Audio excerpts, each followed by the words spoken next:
Assalomu alaykum aka-ukalar, bizlar qadrdan kuzatuvchilar. Biz navbatdagi mashinamiz Jerlik Xitoy mashinasi.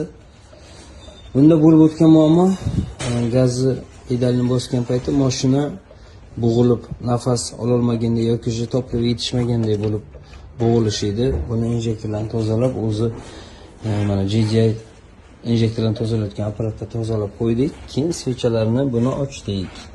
Svechalar biz propuskda ishlagan, mana chaqmoqchalari e'tibor berasizlar. Ko'rdingizmi shuni? Propusk zajiganga bo'lgan. Xudo xolasa, mana ikkita svecha bizda shunaqa.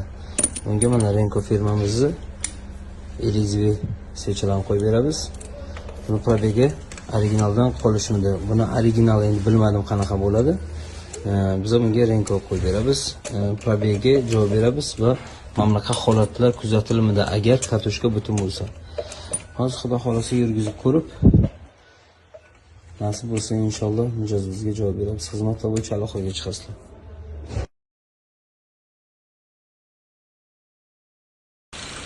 Mashinamiz tayyor. Mana ishlasini ko'rishlaringiz mumkin.